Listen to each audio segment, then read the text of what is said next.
On Sunday, I just returned from a visit to the DRC. I went to the DRC, Rwanda, the Republic of the Congo, Burundi, and Uganda.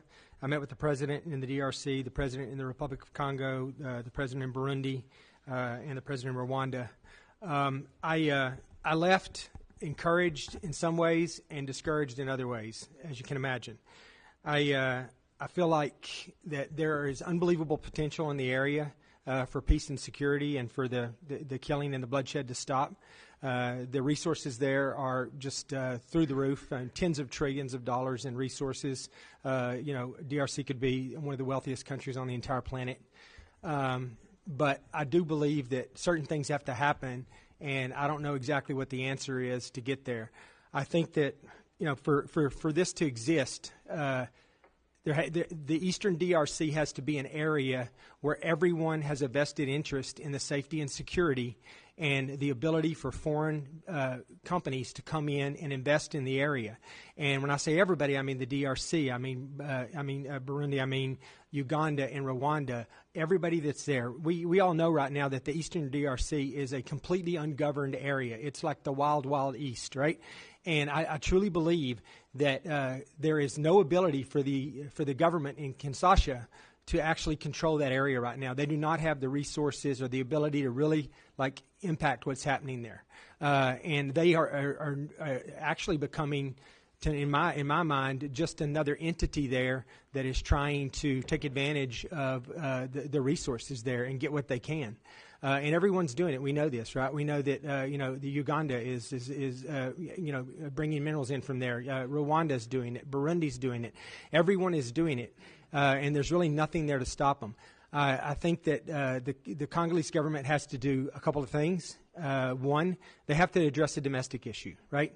There are a large number of people in the Congolese that are not Congolese citizens, that are not treated as Congolese citizens, including most of the members of M23, so on and so forth. Now, M23 is a rebel group, and we know that there's an influence there, and there's a component of the Rwandan defense forces, the Rwandan military. But honestly, M23, with or without Rwanda right now, is pretty much uncontested in the area. They're just doing anything they want right now, and the Congolese military is not even fighting back right now. As a matter of fact, they're just running away ahead of M23, or in some cases they're laying down their weapons and they're joining M23, right? So I think that the Congolese government's in a bad position here, but I do believe, it's been a long-standing issue, is my understanding, that there are certain people in the Eastern DRC that are unrecognized as Congolese citizens, and maybe in part because this used to be Rwanda before the lines were redrawn many years ago, and that used to be part of Rwanda. But I would submit to you that there's a large part of Uganda that also used to be Rwanda as well. And after it's been redrawn, now it's Uganda. Those people were immediately assimilated and treated as Ugandan citizens, but that has not happened in the DRC.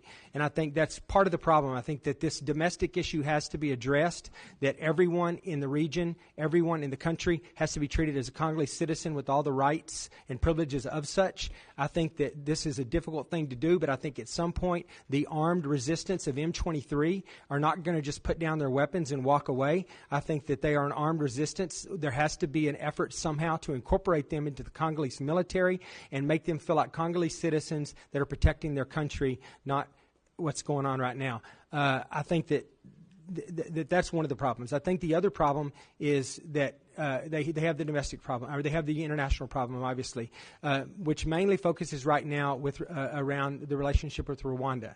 And I think that there has to be an ability for Rwanda and the president. I talked to Kagame, I talked to Tshisekedi, I talked to both of them, and I think that one of the biggest problems right now is personally they can't get along. And I think that at some point people have to put their personal differences aside. This has to be a region that's beneficial for everybody, that everybody sees profit, and everybody has a reason for that to be an area of stability, right?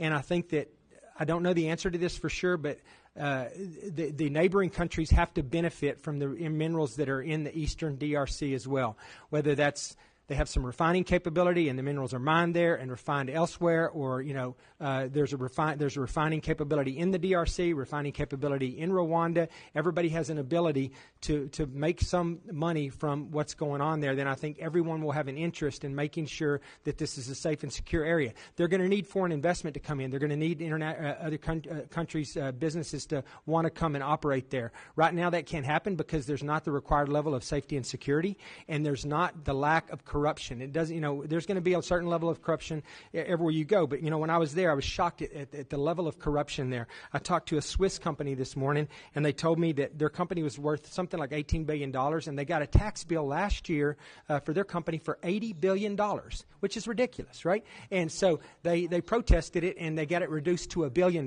which is still hundreds of times more than the profits that they make in the year. So they're being taxed at an unreasonable rate. Bribes, obviously, are a big deal. The Chinese can afford to pay the bribes, or they're willing to pay the bribes, and we as the United States are not. Many countries are not willing to do that, so they end up being able to compete without competition.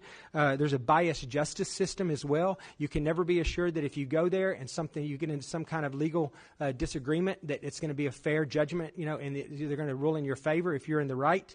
There's manipulated exchange rates. There's unreasonable fines. There's evidence everywhere that members of the government and their family are getting filthy rich from what's going on there, while the population there is starving and living in a horrible environment.